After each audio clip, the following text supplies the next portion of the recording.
Fala pessoal, feliz ano novo, espero que a virada tenha sido boa pra todo mundo. Eu queria começar o ano com um vídeo pra playlist Survival Guide, faz tempo que eu não mexo nela e janeiro é um mês com muitos lançamentos. Há muitos potenciais candidatos ao Oscar que estão chegando, é também motivo pelo qual eu adiei o top 10 melhores filmes do ano. Há muitos filmes que eu acredito que sejam bons de 2015 que ainda não estrearam no Brasil, então eu vou fazer esse top 10 só no final de janeiro. E como pode levar um tempinho pra eu poder fazer um novo vídeo Survival Guide, eu queria começar o ano com um. Ano passado eu participei do segundo Conacine, Congresso Nacional de Cinema, e a minha palestra foi sobre o papel do diretor na produção cinematográfica. Eu pedi permissão para o Fernando Imperator para soltar a palestra aqui no canal, ele pediu para eu segurar até janeiro. Estamos em janeiro, então vamos lá. Eu tive que reeditar a palestra, eu usei muitos trechos de filmes famosos, coisa que o YouTube não permite. Mais ou menos 30% foi cortado, mas o mais importante está aí. Se você tem dúvidas sobre o que faz um diretor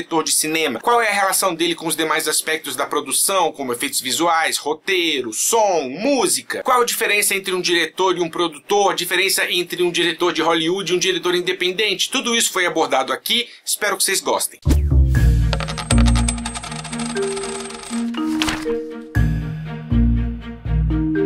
O diretor de cinema é um contador de histórias que tem a responsabilidade de executar a visão geral de um filme. Ele é a força criativa por trás de um filme e precisa visualizar e definir o seu estilo e estrutura. Na realização de um filme, existem indivíduos responsáveis por supervisionar o trabalho relevante a uma única faceta da produção, seja cinematografia, edição, som, música, roteiro, efeitos visuais e design de produção. O diretor precisa coordenar inúmeras atividades criativas. Então, antes de considerar a posição do diretor em termos avaliativos, é necessária uma compreensão mais objetiva do papel do diretor em termos descritivos. A tarefa fundamental de um diretor de cinema é cultivar e coordenar as contribuições criativas de diversos artistas. A realização de um filme é dividida em 3 etapas: pré-produção, produção e pós-produção. Para tentar especificar e desmistificar um pouco o assunto, eu vou enumerar as diversas responsabilidades atribuídas ao diretor em cada uma dessas fases,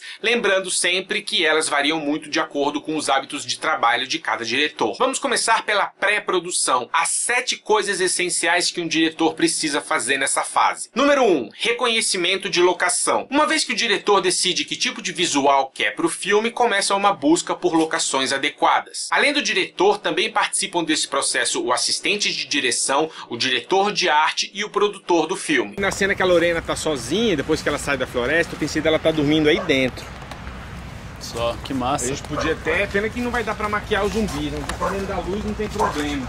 Tem um outro negócio desse solto pra lá, a gente fecha e bota uns corpos em volta, batendo, e ela dormindo aí, tipo no escuro total, saca? Número 2, orçamento. Normalmente é dividido em 4 seções: salários, custos de produção, pós-produção e burocracia. O diretor precisa saber como trabalhar dentro dessas limitações e o que priorizar. É claro que isso ganha proporções completamente diferentes no caso de produções independentes, mas eu vou falar mais sobre isso perto do final da palestra. Número 3, seleção de elenco. É um processo que envolve o diretor, o produtor e o diretor de casting de um filme. Depois de várias revisões e análises do roteiro, o diretor de casting separa uma lista de opções. Ela então é passada para o diretor e para o produtor do filme, que testa os atores com base em 3 características primordiais: se fisicamente o ator se parece com o personagem, se o ator é dirigível, se é fácil trabalhar com ele e se vale a pena fazer modificações no roteiro com base em algumas características do ator. Número 4, reuniões. São intermináveis conferências para determinar coisas como alterações no roteiro, figurino, adereços cênicos, ambientações, decoração do set, efeitos especiais, trabalho de dublês, logística de possíveis acrobacias, transporte. Número 5, análise de cena e personagem. Antes de gritação, o diretor precisa entender muito bem a história que ele quer contar. O submundo dos personagens precisa estar muito claro,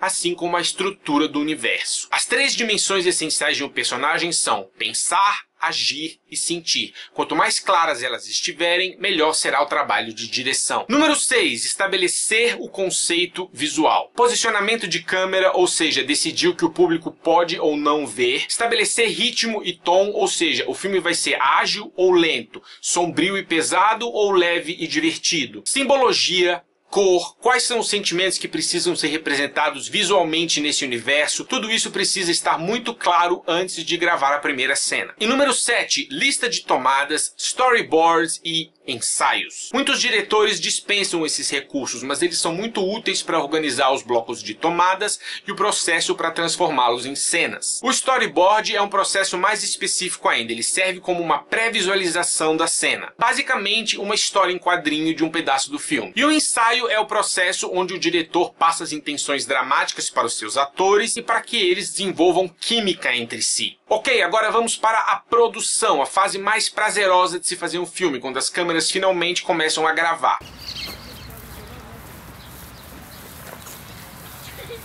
Já perdeu, Esmeralda? Já perdeu, Esmeralda? O papel do diretor nessa fase pode ser numerado em 5 pontos. Número 1, supervisão da parte elétrica. O diretor e o diretor de fotografia precisam se assegurar de que as luzes estão corretamente posicionadas. Isso determina a composição visual da cena. Pra cima. Aí. Pronto, segura, mano. Travou. Trava tudo, Trava aí, trava aí. Trava. Trava. Tudo. Trava.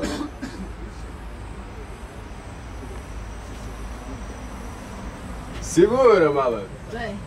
Número 2. Câmera, enquadramento, seleção de lentes, composição e escolha de tomadas. Tudo precisa ser revisado pelo diretor e, claro, pelo diretor de fotografia. Número 3. Ambientação. O diretor precisa consultar o assistente de direção para ter certeza de que não há problemas de logística com a encenação. Isso inclui questões de continuidade, ver se não tem nenhum carro passando, se não tem nenhum figurante aparecendo no fundo, etc. Número 4. Som. O diretor precisa supervisionar o posicionamento dos microfones e a qualidade da captação do áudio. Tá, então, mas velho, pega tudo, absolutamente, né? Então cuidado com os passos aí, quem É melhor fazer só uma câmera e eu vou andando no passo dele. É. Tá. Número 5. Direção de ator. É aí que é reforçado o que foi feito nos ensaios. O diretor passa instruções e sugestões para os seus atores sobre movimentação, intenção dramática e até a liberdade para improviso. Segunda vez, olha, acha mais engraçado, olha pra ela. Terceira vez, olha já, tipo, que porra é essa? Então, uma vez normal, uma vez estranhando, uma vez achando cômico. Aí eu vejo qual funciona melhor depois. Você já me agarrou. Aí você nem se ligou que ele tava aqui. Você primeiro toma um susto, empurra ele com dificuldade, aperta. Assim, entendeu? Na hora dá vontade de fazer alguma coisa, mas não faz, aperta. E aí olha pra câmera, aperta e pum. Então aponta, aperta, e não de uma vez só.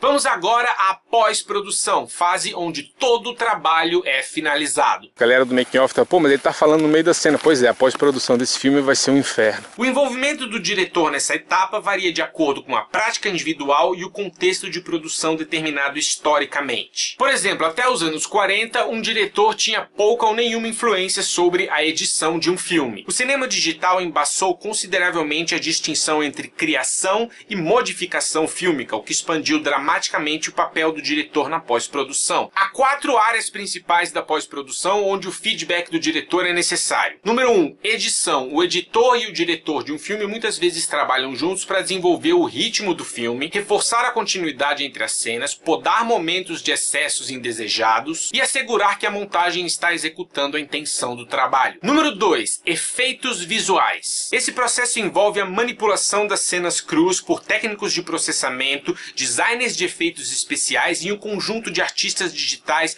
compositores e animadores. O diretor transmite instruções para os supervisores de todos esses grupos, indicando qual é o visual específico a ser alcançado. No cinema independente, é mais comum que o diretor do filme seja o responsável pela pós-produção, ou no mínimo a equipe vai ser radicalmente menor. Porra, já ficou escuro. Isso não é bom. Ó, tá cheio desses zumbis lá fora. Liga o rádio aí pra gente ver se tem notícia, cara.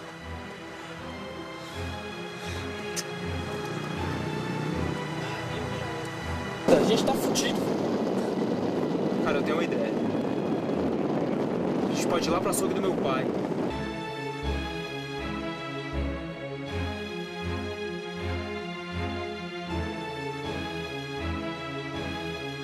Número 3. Música. O diretor trabalha com o compositor do filme, insinuando como a trilha deve reforçar a intenção afetiva de sequências-chave, podendo inclusive organizar a estrutura da montagem. Número 4. Som. O diretor pode especificar para o designer de áudio como certas cenas devem expressar a intenção do som ambiente. Ele também pode especificar a interação entre os efeitos de áudio e os cortes do filme. A melhor maneira de entender o papel de um diretor de cinema é identificar o que acontece quando um filme é mal dirigido. Um filme cuja direção não é realizada de forma competente certamente vai apresentar pelo menos algumas das seguintes falhas. Número 1. Incoerência na forma de contar a história. É quando você não sabe exatamente o que está acontecendo e com quem. Sabe filmes involuntariamente confusos? Pois é. Número 2. Excesso de clichês, conveniências e coincidências. Personagens estereotipados demais, trama previsível, furos na história, quando tudo que precisa acontecer para que a história avance acontece sem que o protagonista ou o antagonista tenham qualquer tipo de esforço, e também a questão da familiaridade excessiva, aquela sensação de que você já viu aquilo antes. Número 3. Diálogos ruins. Diálogos artificiais, forçados ou expositivos demais, personagens explicando verbalmente seus sentimentos, falando coisas que poderiam ser demonstradas com ações, diálogos que só existem para empurrar a trama adiante. Aí você pensa, mas esses problemas não seriam culpa do roteirista? Também, mas quem deu a ordem final para filmar aqueles diálogos foi o diretor. Número 4. Interpretações ruins. O diretor tem a responsabilidade de extrair a melhor interpretação possível de seus atores. Há casos onde o ator realmente não tem talento algum, mas 80% das vezes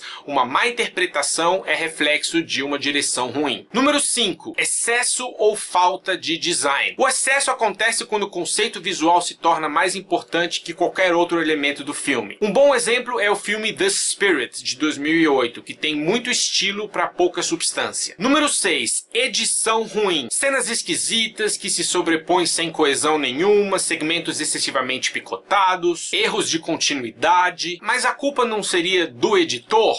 Também, mas muitas vezes uma edição ruim acontece porque o diretor não filmou todos os ângulos necessários. O editor não pode fazer milagre. Uma das perguntas mais frequentes quando se fala do papel do diretor de cinema é qual é a real diferença entre um diretor e um produtor. O diretor e o produtor são os dois chefes do filme e muitas vezes as suas funções se sobrepõem. Normalmente o produtor é responsável por supervisionar o projeto inteiro. Isso inclui finanças, orçamento, contratação de equipe e gerenciamento de logística. Já o diretor é mais responsável pelos aspectos criativos do filme. Tem a tripa no carro?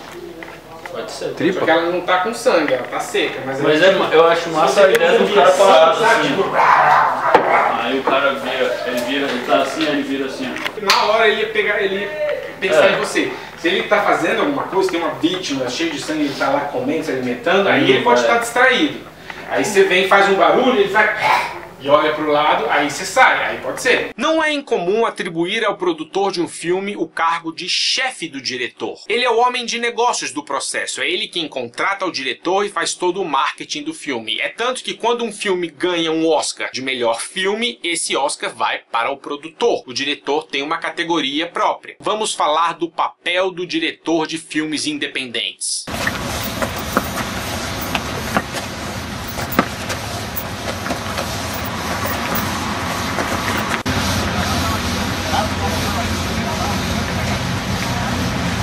Hoje a Lorena vai matar um monte de zumbi. Não vou falar o que mais acontece para não dar spoiler, mas hoje é o dia Sarah Connor da nossa protagonista Lorena Lolli.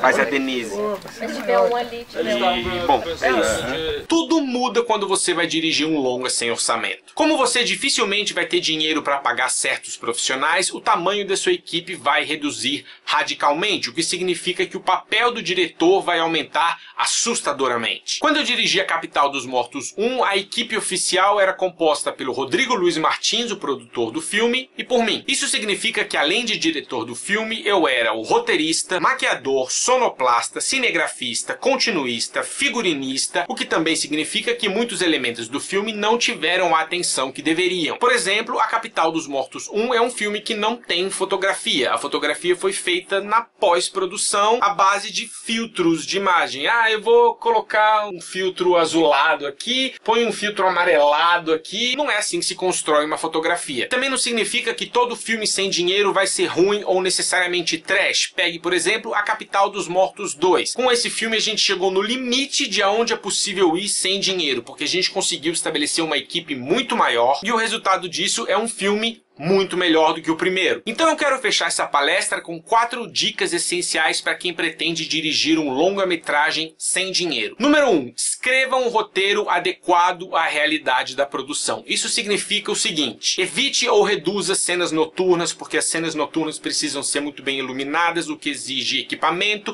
o que exige dinheiro que você provavelmente não terá. Ainda dentro dessa primeira dica, opte por um elenco pequeno. Um diretor sobrecarregado dificilmente vai ter condições de lidar com muitos atores. Manere na ação e nos efeitos visuais. Explosões, acidentes de carro, batalhas, elementos sobrenaturais, tudo isso é caro e provavelmente não vai ficar muito bem feito. Opte por uma história com conflitos visualmente mais simples. Número 2. Organize muito bem o seu cronograma de filmagens. Se você tiver a sorte de conseguir uma equipe disposta a trabalhar de graça, saiba que muito provavelmente todos terão outros trabalhos remunerados. Então é muito importante estabelecer prazos para que você não corra o risco de perder pessoas importantes da sua equipe. Grave o seu filme de dentro para fora. Comece pelos diálogos. É importante que você possa dispensar os seus atores o mais rápido possível. Número 3. Seja polivalente. É importante investir em você mesmo, porque você vai precisar ter controle do seu próprio filme.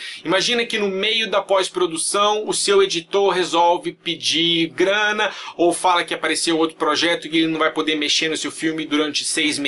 Então aprenda a editar, a mixar, a mexer na câmera, entenda de lentes e também conheça a burocracia necessária na hora de lançar o seu filme. Número 4, aprenda a priorizar. Se o seu orçamento permitir que você priorize 4 elementos do seu filme, que sejam os seguintes: roteiro, interpretações, áudio e fotografia. Um filme visualmente bonito, bem audível, que tem uma boa história conduzida por boas interpretações, tem os principais elementos necessários para que ele seja apreciado. É claro que o ideal é poder mexer em todos os elementos do filme até que eles fiquem perfeitos, mas no cinema independente é importante saber priorizar.